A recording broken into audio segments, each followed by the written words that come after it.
Hey, welcome back to the wonderful, beautiful world of Washington State history.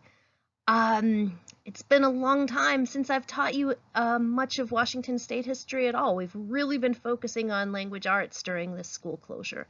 So I thought we'd start with just a review of some of the lessons we'd worked on before school closed. It was a long time ago. You might not remember. I barely remembered it myself. So this is just a little movie of just some of the highlights of those lessons. So put on your headphones, sit back, relax, invite somebody to watch it with you if you've got somebody at home helping you with your work, or you can watch it by yourself if you prefer. And let's catch up to where we were before the school closure. Washington State history, since time immemorial. Here we go. Part 1, since time immemorial. This is North America, and North America is a continent. Oh, I hope you remembered that. North America is a continent. And this is where we live in North America, right up here, kind of in the top middle. That's where Seattle is, right there. And this is the country that we live in, the USA, United States of America. USA is a country.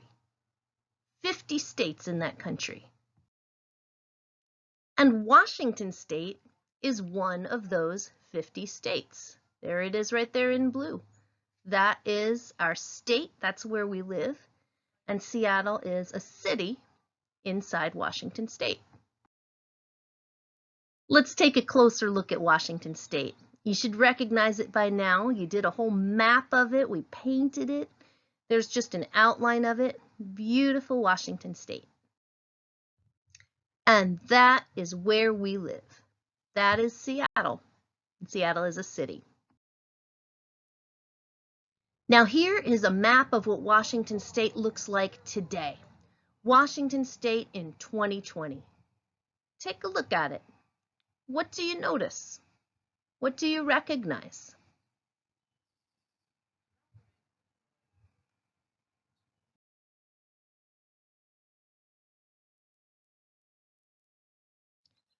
Washington State in 2020.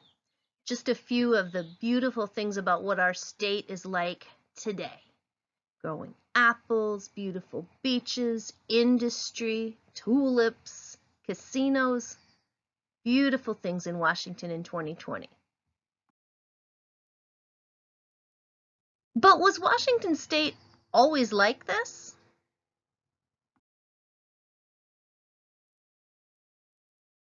No, Washington State was not always like this. Go ahead and click play if you can, or maybe I can right here. Let's try it. Ooh.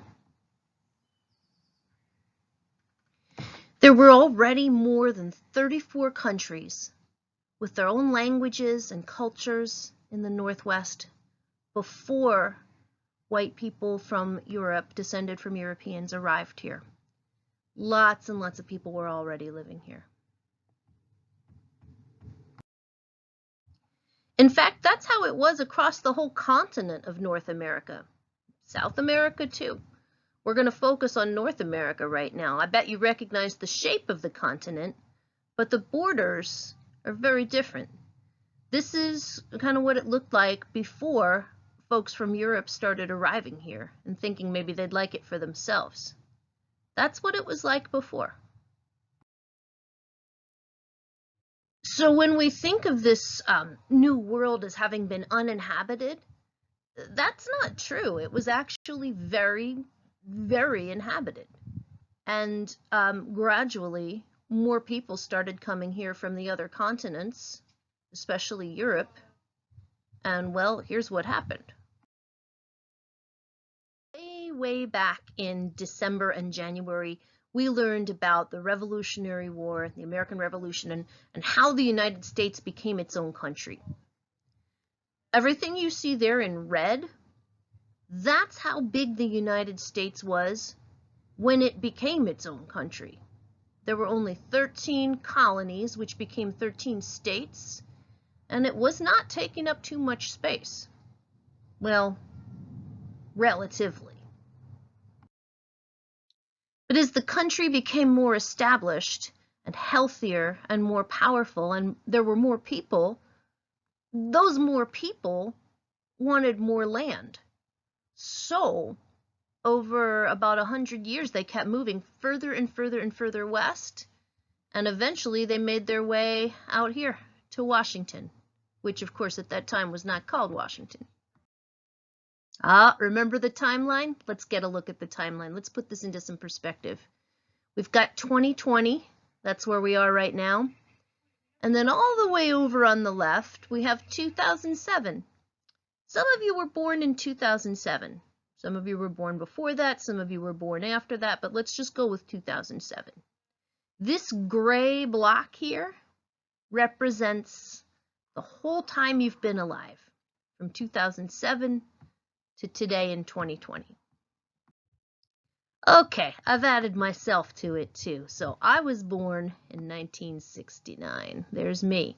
So you've been alive for this much time, but I've been alive for this much time.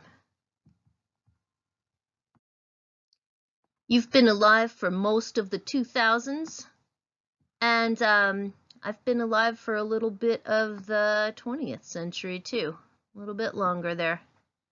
So that's our timeline. That's the entirety of our lives right there. Now here's the rest of the 20th century, the part that I wasn't alive for. So we're going to have like Martin Luther King and Rosa Parks in here. We're going to have World War II right around here. Lots and lots of things happened before any of us were born. So now we've got our lifetimes right here. And this whole timeline here represents basically the timeline of the United States being colonies first and then its own country. This is the amount of time that white people in Europe have been living on this land.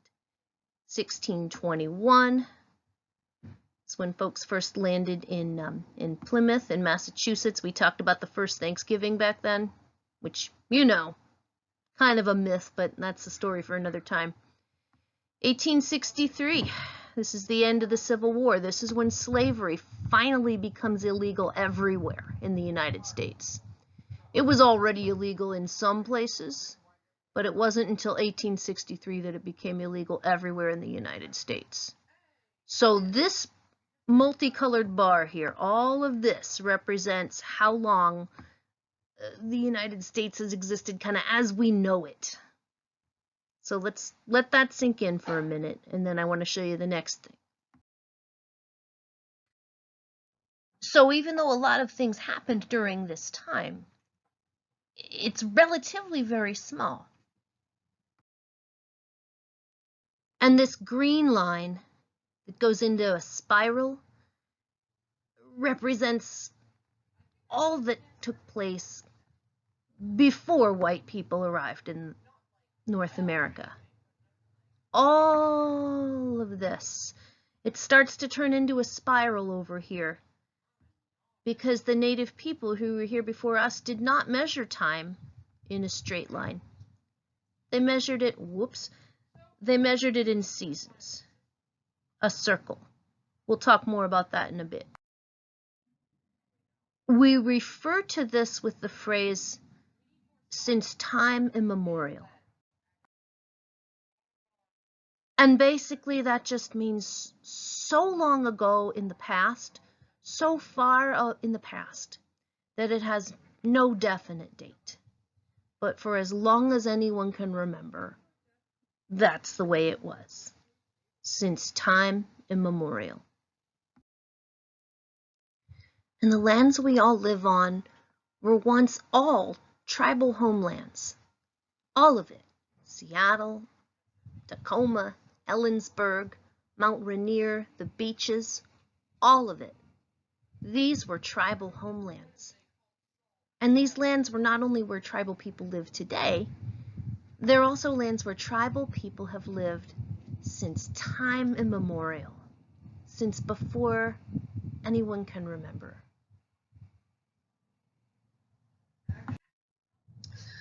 All right, so I hope you remembered a lot of that. I hope it came back to you as you were watching the movie. We are ready for part 2. And if you want to, you can hit the pause, take a little break, run around the house, have a snack, jump up and down, whatever. Or you can just keep going. Part 2 is the last part in this review series. So let's get ready for part 2.